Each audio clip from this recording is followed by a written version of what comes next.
Today we're 3D printing and assembling the Concept 1, and this is designed by 3D Workbench. You can find a link to their free files if you want to go ahead and 3D print this yourself. I've actually already covered a video on the second concept they've done already, so I'll put a link to that in the description below, as I actually went and built the second one first because I loved the look of it. And then we're jumping back to Concept 1 here. And as you can see, we've got two halves to begin with here with two inserts that are going to help line it all up. But be noted, we've got a cylinder that needs to go into the middle here. So don't forget to do that, otherwise it'll be a bit of a problem later down the line. So first off, just plenty glue. We're going to get this sealed all up. And of course, this cylinder is going to have to go in the middle. Now, it doesn't spin, which is a little bit of a sad thing, I think. But as you can see, it's going to go in here. Now, I would recommend after building this to add a little bit of glue in there, because it will kind of shake as it moves around on that rectangle column. And I didn't do that. And looking back, I think probably should have added a touch of glue in there to make sure it wouldn't move. Then we've got these two pieces, and the blue piece I went ahead and cheated a bit. I sunk it into the bed so it was easier to print kind of upside down.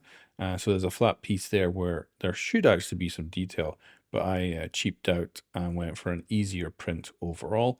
But this is probably my favorite part of this 3D print because it feels cool holding it and it looks cool. So I'd love to see that come back in other handles in the future. Next up, we've got the whole front assembly, and you got to make sure that this piece is the correct way up so that the holes on the two sections actually line up together.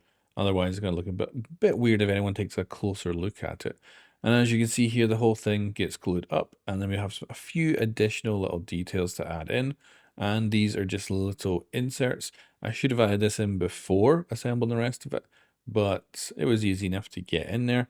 And we've also got the top bit as well. And this is all just nice and easy to put in. I, of course, brought out the hammer as usual, but I thought this all went together beautifully. And now that the glue has dried on the original halves, I've gone back to add some accessory pieces on. And these were all relatively simple to install, so very happy with how this went. We of course have that bit down here, and then we've also got this piece on the back.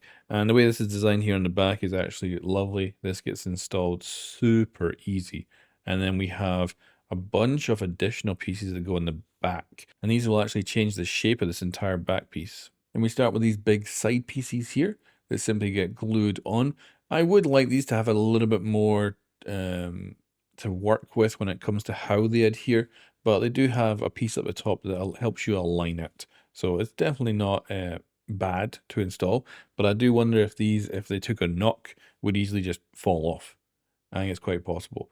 So get the rest installed here. We've got a wedge piece in the back. Then we have our top section, and this all goes together, and that is us done with the kind of main section of this.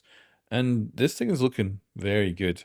I love the details. When like I say, I originally made the Concept 2 first, 3D printed that, and then I thought, I'll go back to number 1 in the future, because to me, Concept 2 just looked cool. Whereas this one looked a bit more boring, but I gotta say, once I actually put it together, I was really happy.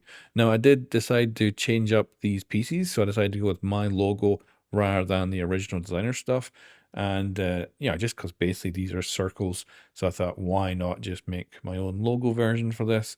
And it is one of the bonuses of 3D printing, where you can quite easily take a piece that someone else has designed and just make changes to make it a little bit more personal.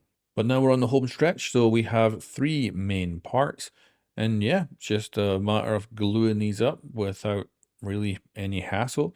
So I decided to go with plenty glue for this so that we had great adhesion, and want to have it, of course, on the front and the back. First, the back piece, putting this in, and then I banded it up to make sure it was going to stay on there and solidify nicely. And of course, we've got the front. A little bit less to work with here. We just have this kind of small pillar, and the rest is going to be just flat surface, but good enough to slap this together. And this is it. So we're just going to add one last clamp here, and of course a bunch of elastic bands, so that hopefully the glue all sets up very strong and it feels like one cohesive piece. And now that it's dried, we're going to go ahead and check it out. So I think this thing really came out better than expected. Like I say, I enjoyed Concept 2, or I like the visuals of it better, so I printed it first. but concept one is actually lovely, and you can see how that does move in there. So if you're doing this yourself, I'd recommend adding a little bit of glue just to, hold that in place. But yeah, she's all done. She looks great. And I'm liking the kind of way I'm doing this right now, where she's just printing these kind of stuff with really bright filaments. And I'm loving how they're overall looking. So yeah, this was a lovely 3D print. I think it looks absolutely sensational.